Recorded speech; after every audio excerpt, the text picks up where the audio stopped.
सामने पॉइंट किया अजमल जामी दुनिया व्लॉग्स में आपसे मुखातिब ताख़ीर 2-4 दिनों की कि एक सफ़र दरपेश था, वापसी हुई। दो अहम मामलात आपके सामने रखने हैं। एक तो हालिया दिनों इमरान खान साहब की एक संजीदा और इंतहाई सीनियर दानश्वर से मुलाकात हुई। उस मुलाकात में क्या बातें हुई, खान साहब क्या उनसे पूछते रहे और वो क्या उन्हें मशवरे देते रहे, वो कुछ आपके गोश गुजार करना है। और दूसरा ये जो मुज़ाकरात हो रहे हैं, आज आखिरी दिन आखिरी राउंड है, उससे क्या निकलेगा। लेकिन सबसे पहले हमारे दोस्त हैं आदिल शाहजेब, उनके प्रोग्राम में कल शाहिद खाकान अब्बासी साहब मुखातिब थे। आजकल आपको पता उन्होंने वक्री सी एक लाइन ली हुई है, तो उन्होंने क्या कहा और उसका मतलब क्या है वो ज़रा आपकी खिदमत में अर्ज़ करना चाह रहा हूँ। आदिल शाहजेब साहब ने सवाल पूछा कि जी अगर आपकी जमात भी जीत जाती है तो हल क्या है, तो वो कहते हैं कुछ नहीं कर सकते, कोई हल नहीं है। जब तक इस निज़ाम को रेडिकल रिफॉर्म्स ना इसमें की जाएँ सिलसिला नहीं चल सकता, चाहे कोई भी जीत के हुकूमत में आ जाए। और ये बहुत मुश्किल काम है, कोई एक जमात अकेले कुछ नहीं कर सकती, कलेक्टिवली बैठ कर कुछ करना पड़ेगा। आगे जाकर उन्होंने इसकी तावील दी कि नहीं इंतखाब करवा के हुकूमत आए, सारे मिल बैठ करें, लेकिन नहीं। ये जो मिफ्ता साहब हूँ, शाहिद खाकान साहब, मुस्तफ़ा नवाज साहब या दीगर हमारे दानिश्वर दोस्त जो पाकिस्तान को री इमेजिन कर रहे हैं और समझ रहे हैं कि ये सिस्टम नहीं चल सकता, इसके बड़े दूरस्थ पैगामात और इशारे हैं।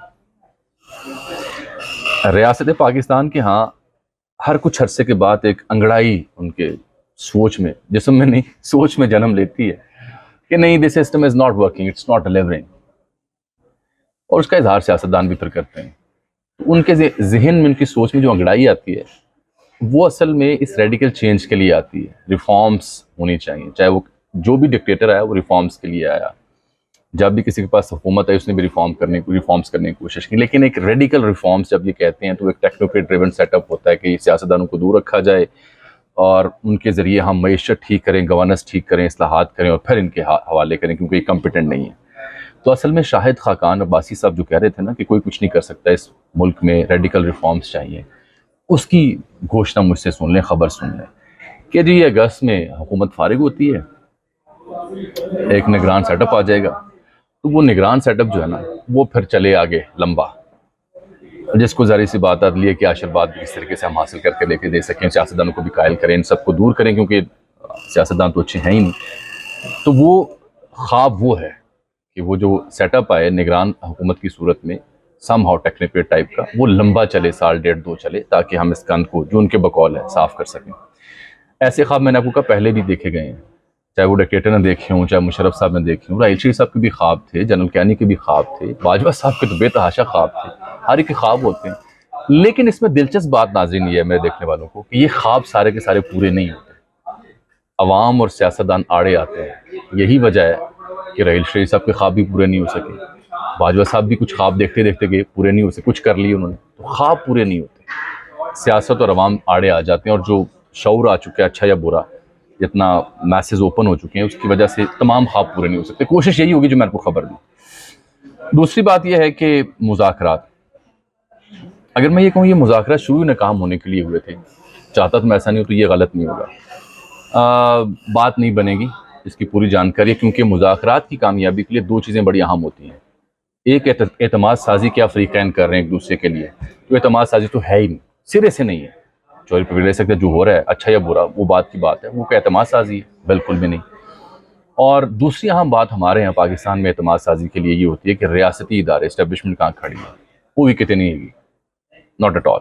तो वो दो फैक्टर अगर मिसिंग हो तो मुज़ाकरात फिर कैसे कामयाब होंगे, नामुमकिन सा मुझे दिखाई दे रहा है। अब तीसरी और अहम बात, एक बुज़ुर्ग दानिश्वर शख्सियत, बड़े इंटेलेक्चुअल, वो खान साहब से मिले चंद रोज़ पहले, उनके सर पे बाल इंतहाई कम है, ना होने के बराबर है, इससे ज़्यादा मैं कुछ नहीं बता सकता। तो उन्होंने कहा कि असम्बलियाँ तोड़ ली, आपने एहतजाज कर लिया, मकबूलियत की मेराज पा ली, लेकिन पाकिस्तान में इसके अलावा भी एक दो एलिमेंट चाहिए होते हैं अगर पार में अपने वापस आना है, चाहे वो इस्टेब्लिशमेंट की आशीर्वाद हो या उनके साथ यस हो, या फिर एक और उन्होंने ऑप्शन दी कि इंटरनेशनल गारंटर को आपको चाहिए।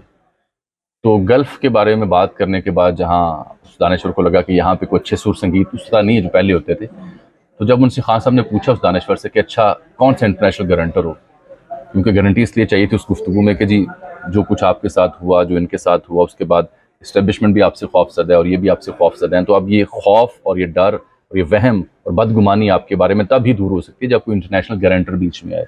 तो गल्फ़ का जिक्र हुआ, वहाँ से कुछ नहीं मिला, तो उस दानश्वर ने तजवीज़ दी कि चाइना की तरफ रुजू करें।